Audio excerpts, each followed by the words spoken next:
நூற்றாண்டு காலமாக இந்த மண்ணில் புறையோடி போய் கொண்டிருக்க சாதிய மனோநிலை, மதவெறி, இது எல்லாவற்றிற்கும் எதிராக கருத்துருவாக்கம் நடந்து கொண்டிருந்தாலும் திரைப்படங்கள் மூலமாக அந்த ஆதிக்க சாதி மனநிலைக்கு எதிராக ஒரு கருத்தை சொல்லும்போது அது ரொம்ப ஆழமாக போய் சேருவதை நம்ம பார்க்க முடியுது. அதிலும் தமிழ் திரைப்படங்களில், தமிழ் சினிமாவில் இந்த கடைசி 10 ஆண்டுகள் இப்போ இருந்து இந்த ஆதிக்க சாதி மனநிலைக்கு எதிரான திரைப்படங்கள் பொதுவெளிக்கு பெரிய வரவேற்பையும் பெற்றிருக்கு, பெரிய விவாதத்தையும் உண்டு பண்ணியிருக்கு. அது மறுக்க முடியாது.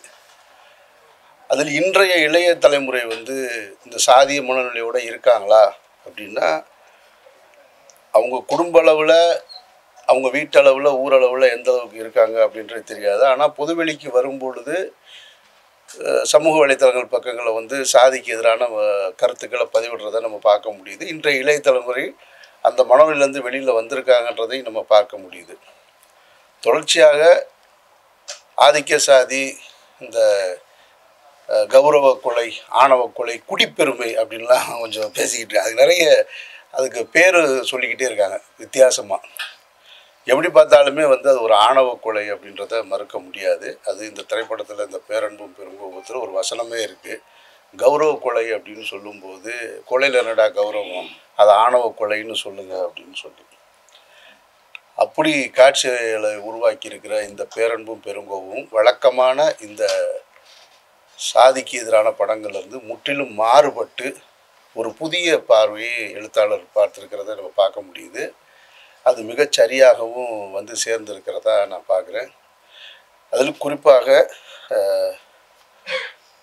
சமூக போராளி தங்கர் பச்சானுடைய மகன் நாயகனாக நடிச்சிருக்காரு. எனக்கு பல இடங்களில் தங்கர் பச்சானே இளவயது ஹீரோவாக இருக்கிறது போல் எனக்கு தோணுச்சு.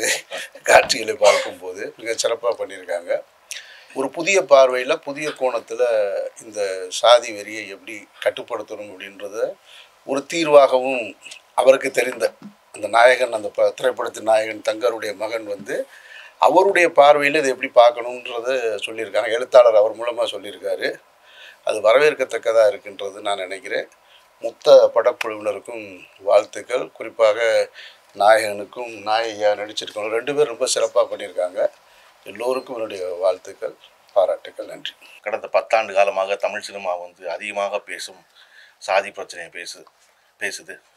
இந்த பேரன்பும் பெருங்கோவும் ஏன் முக்கியம் நான் நினைக்கிறேன்னா, அந்த படங்களுக்குள் பொதுவாக இந்த சாதி பிரச்சனையை பேசுகிற படங்கள் ஒடுக்கப்பட்டவரின் பக்கம் இருந்து பேசும்.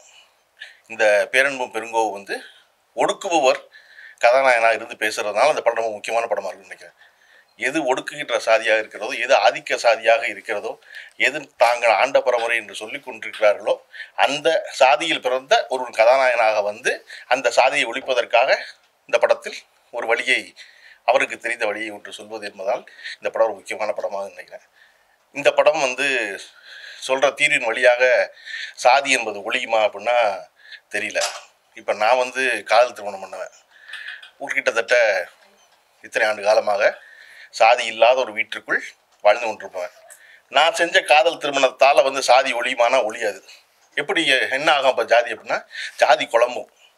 என்ன செய்யறதுன்னு தெரியாது என் பிள்ளைக்கு. இப்போ அப்பன் ஜாதியா அம்மா ஜாதியான்னு தெரியாமல் போகும். அப்போ ஒரு குழப்பம் வரும் பொழுது பின்னாளில் தெளிவு வரக்கூடும்னு நம்புவோம்.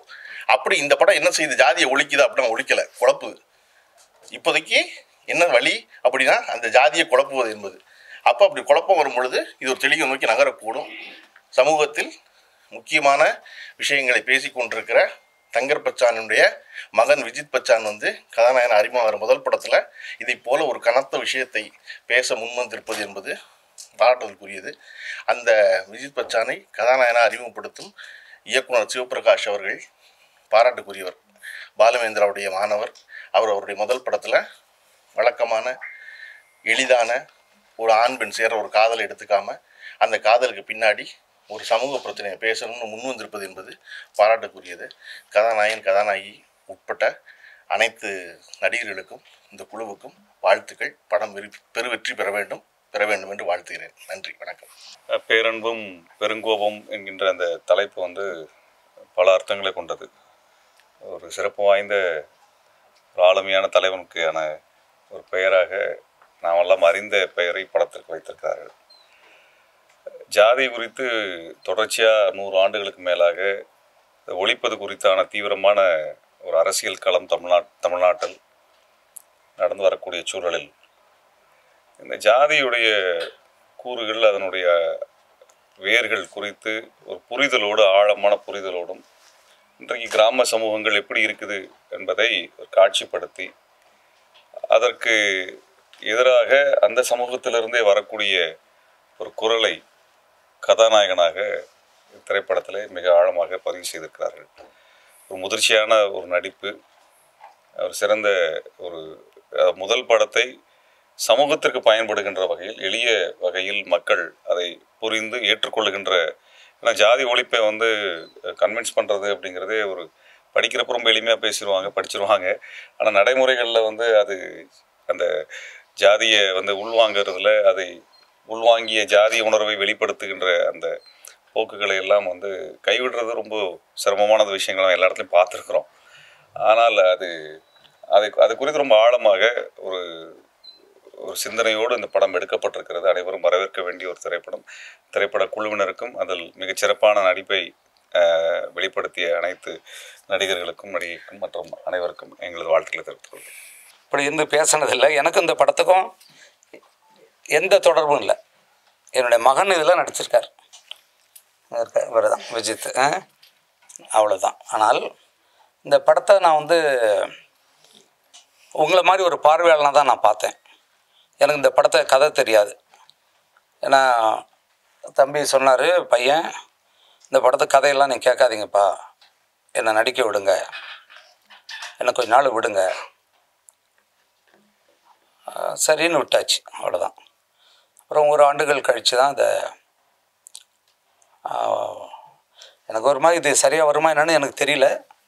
அப்படி இருக்கும்போது ஒரு நாள் நானும் என் மனைவியும் படத்தை போட்டு தயாரிப்பாளர் காமிச்சார். பார்த்த உடனே ஒரு எப்படி சொல்கிறதுன்னு தெரியல, நான் செய்ய வேண்டிய ஒரு படத்தை தம்பி செய்திருக்கார். அப்படி தான் எனக்கு தோணுச்சு. ஒரு மிக முக்கியமான படம். தமிழ் சினிமாவில் நிறைய முக்கியமான படங்கள் வருது. இந்த படம் எவ்வளோ முக்கியமான படங்கிறத இந்த இளைய தலைமுறை சொல்லும், நிச்சயமாக சொல்லும். தமிழ் சினிமாவில் ஒரு கிராமத்து த்ரில்லர் இது வரைக்கும் வந்ததே இல்லை. இந்த படம் தான் அது. அடுத்த நொடி என்ன, அடுத்த நொடி என்ன, அடுத்த நொடி என்னன்னு ஒரு பதைப்பதைப்போடவே இந்த படம் ஓடிக்கிட்டு இருக்கோம். இளையராஜாவுடைய இசை மிக முக்கியமானது. இந்த படத்தை 5.5 மாதத்துக்கு முன்னாடி ஒருத்தர் வாங்கினார். வாங்கி 5.5 மாதமாகியும் படத்தை வெளியிடவே முடியல. வெளியிட முடியாத காரணம் என்ன இருக்குன்னு நினைக்கிறீங்க? ஏன்னா இன்றைக்கி படங்கள் இந்த சொல்லக்கூடிய ஓடிடி தளத்தில் வாங்கிறதில்ல, தொலைக்காட்சி உரிமையும் வாங்கிறதில்ல. அப்போ திரையரங்கில் இது எவ்வளவுக்கு எவ்வளோ படம் வசூல் செய்தோ அதை பொறுத்து தான் வாங்குவாங்க. சரி பரவாயில்லன்னு அவர் அதுக்கு மேலே ஒரு 1.25 கோடி செலவு பண்ணி வெளியிட தயாராக தான் இருந்தார். திரையரங்கு கிடைக்கவே இல்லை. தொடர்ந்து எங்களை மாதிரி கணக்கற்ற எண்ணற்ற தயாரிப்பாளர்கள் அப்படி வேதனையில் இருக்காங்க. நாங்களும் பார்த்தோம். ஏற்கனவே ஒரு 16ஆம் தேதி அறிவித்தோம். உங்களுக்கு தெரியும், கடந்த 16ஆம் தேதி நாங்கள் அறிவித்த அடுத்த நாளில் 2 படங்கள், பெரிய நடிகர்கள் படம், பெரிய நிறுவனம் வெளியிடுற படம், அதெல்லாம் வந்துச்சு. அப்புறம் ஒன்றும் செய்ய முடியல. அப்புறம் பார்த்தோம்னா அடுத்த வாரம் தொடர்ந்து படங்கள் கணக்கில் இருந்துக்கிட்டே இருக்குது. அப்போ இந்த படத்தை எப்போ தான் வெளியிடுறது? ஏதோ ஒரு வகையில் வெளியே வந்தாகணும்ல. அப்போ தயாரிப்பாளர் நாங்கள்லாம் சேர்ந்து ஒரு முடிவுக்கு வந்தோம். மக்கள்கிட்ட கொண்டு போய் சேர்த்துட்டா நல்ல சினிமாவை அவங்க கைவிடுறதில்லை. அது உள்ள திரையரங்கில் நுழையிற வரைக்கும் தான் அங்கே சிக்கல் இருக்குது. ஆனால் பல சான்றுகள் இருக்குது உங்களுக்கு. பெரிய படங்கள்னு சொல்லக்கூடிய படங்கள் தோல்வி அடைகிறதும், ரொம்ப மதிக்காத படங்கள் பெரிய வெற்றி அடைகிறதும் காலங்காலமாக நிகழ்ந்துக்கிட்டே தான் இருக்குது. அப்போ யோசித்து பார்த்தோம், எங்களுக்கு ஒரு 150 திரையரங்கம் கிடைச்சா இந்த படத்துக்கு போதும்னு நினச்சி தான் இந்த படத்தை வெளியிடுறதுக்காக ஜூன் 5 மறுபடியும் அறிவிச்சிருக்கோம். ஜூன் 5 ஒரு இந்த படம் வந்து வெளியாகுது, அதை சொல்லிக்கிறோம். இந்த படத்தோட ஒரு பெரிய படமும் வெளியாகுது, உங்களுக்கு தெரியும்னு நினைக்கிறேன். எப்படியாவது எங்களுக்கு ஒரு நல்ல திரையரங்கம் கிடைச்சிதுன்னா மக்கள் இதை கைவிட மாட்டாங்க அப்படிங்கிற ஒரு நம்பிக்கை இருக்குது. சார், ஒரே ஒரு கேள்வி. இந்த படம் தக்லை கூட ரிலீஸ் ஆகுது. ஆல்ரெடி தியேட்டர் கிடைக்கலன்னு சொல்லியிருந்தீங்க, அதனால தான் தள்ளி போச்சு. இப்போ தக்லைஃப்னு ஒரு பெரிய படம் கூட ரிலீஸ் ஆகுது. இந்த கதை மேலே அவ்வளோ நம்பிக்கையாகும். அதான் இப்போ தக்லைஃப் படம் வந்து மணிரத்னம் இயக்கியிருக்காரு, கமலஹாசன் அண்ணன் நடிச்சிருக்காங்க, சிம்பு தம்பி நடிச்சிருக்காரு. அவங்க பெரிய நிறுவனம் அதை வெளியிடுறாங்க, உங்களுக்கு தெரியும். ஆனால் என்கிட்ட எதுவுமே இல்லை. என்கிட்ட ஒரு நல்ல கதையோடு உள்ளே போகிறோம். அது ஒன்று தான் எங்களுக்கு நம்பிக்கை. அந்த நம்பிக்கை நிச்சயமாக மக்கள் வந்து கை தூக்கி விடுவாங்க அப்படிங்கிறது இருக்குது. ஏன்னா படம் பார்த்தவர்கள் வந்து அதை அவங்க கொடுத்த நம்பிக்கையின் பேரில் தான் அந்த படத்தை வந்து நாங்கள் வெளியிடுறோம்.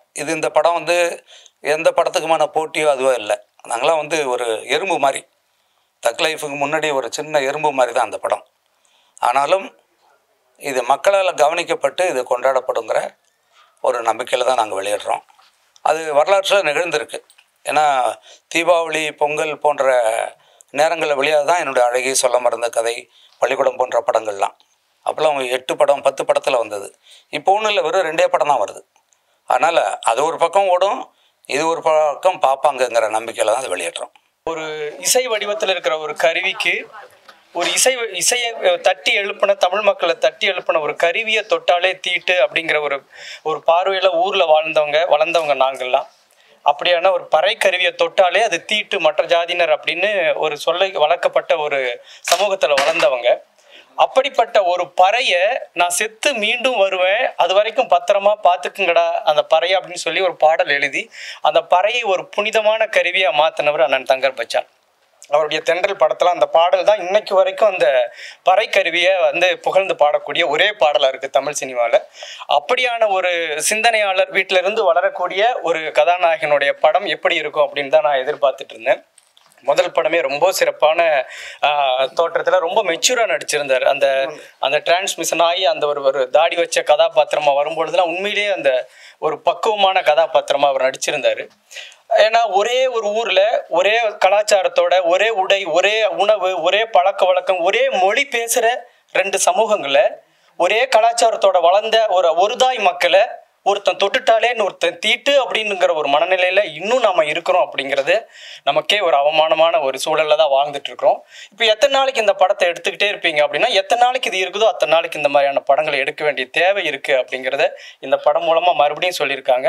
அதை வந்து ரொம்ப சோகமாகவோ, ரொம்ப ஒரு டாக்குமெண்ட்ரியாவோ, ரொம்ப போர் அடிக்கிற ஒரு வகையில் சொல்லாமல் ஒரு த்ரில்லராக, ஒரு கொலை, கடத்தல், இந்த மாதிரியான ஒரு இன்றைய இளைஞர்களுக்கு பிடிக்கக்கூடிய ஒரு வகையில் அதுக்கு பின்னணியில் இருக்கக்கூடிய அந்த ஜாதிய பிரச்சனைகளை சொல்லி ரொம்ப அழகாக அந்த கதையை கொண்டு போயிருக்காங்க. அது அவருக்கும் அவர் கதாநாயகிக்கும் அந்த குழுவினருக்கும் வந்து ரொம்ப ஒரு பக்குவமான படத்தை எடுத்த ஒரு நிறைவை தந்திருக்கும். அது மக்களுக்கும் தரும். அவசியம் இந்த படத்தை எந்தெந்த தளங்களில் இந்த படம் வருதோ அந்தந்த தளங்களில் வெற்றி படம் அமையணும் அப்படின்னு வாழ்த்துக்கிறேன். நன்றி. பேரன்பும் பெருங்கோவும் படம் ஜூன் 5 ரிலீஸ் ஆகுது. இந்த படம் உங்களுக்கு கண்டிப்பாக ஒரு நல்ல ஒரு அனுபவமாக இருக்கும், ஒரு வித்தியாசமான ஒரு அனுபவமான இருக்கும்.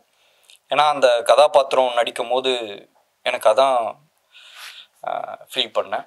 கண்டிப்பாக உங்களுக்கும் அது படும் நம்புகிறேன். நீங்கள் வந்து பாருங்கள், உங்களுக்கு நிறையா சர்ப்ரைஸ் இருக்குது அதில், பாருங்கள்.